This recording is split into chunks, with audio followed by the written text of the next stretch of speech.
Hi, my name is Hilda Gibbons, born and raised Hilda Carroll, from a Brooklyn, New York family. I went to St. Peter Claver's Catholic school. We used to walk, I'd say it was a mile, 2 miles through the snow to get to school.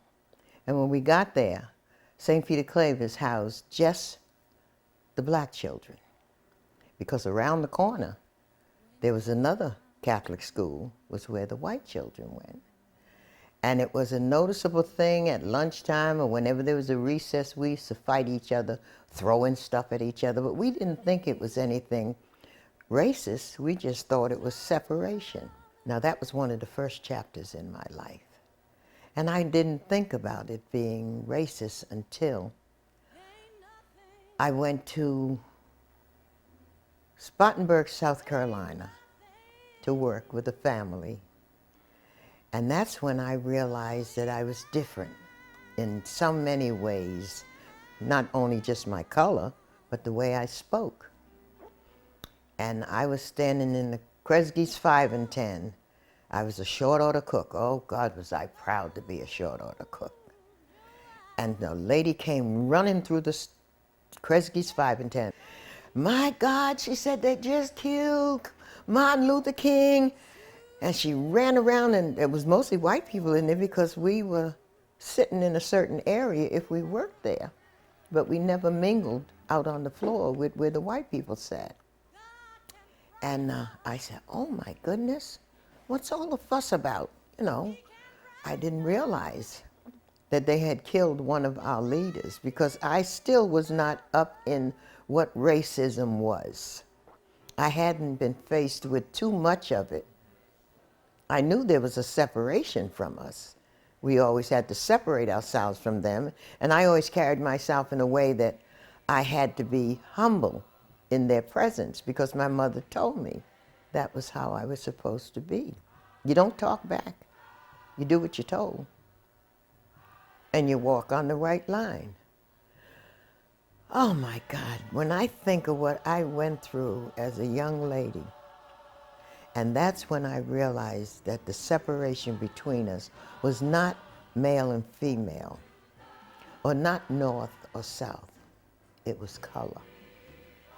That's when I first realized that because I was black, I was supposed to be demeaning.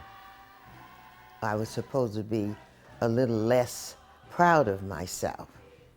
And it's kind of scary, you know. But I remember when the president was killed.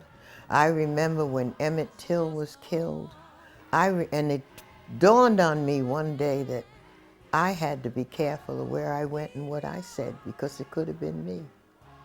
The second chapter that was in my life that really impressed me was when God gave me a job that I didn't think I even qualified for. The EEOC came to Massachusetts, and they were looking for black people to work in the Hyatt Regency hotel that was opening there. And I was working for the Marriott at the time as a short order cook, and that was, oh God, that was powerful then. You know, I had a cashier in front of me, and I could deal with money and everything, and I was never discriminated against, I thought. But when I went to the Hyatt to apply for the job, Hartmut Strauss, I'll never forget his name as long as I live. He was German, and he was determined that no black woman was going to work in his hotel. And I had an Irish lady that worked for the Marriott that liked me and decided I was going to work with her. So for the many interviews I had with Mr. Hartmut Strauss, and he rejected me, she would say, if you reject her, you reject me. And I survived a lot of prejudice without even realizing I was being prejudiced against, because I wasn't raised that way. My color was never predominant in my life until I went to certain areas when people say, what are you doing working in here? How'd you get this job? But you know, I've lived for a long time, and I've been through many chapters. It'll never go away. I don't care what we do or how proud we are, because we are a strong race. You cannot take anything away from us as far as our strength is concerned. We are strong. We're like a bouncing ball. We're going to bounce back. And we do. I don't care what they do. You will never destroy the black race because God said they are my children and they will survive.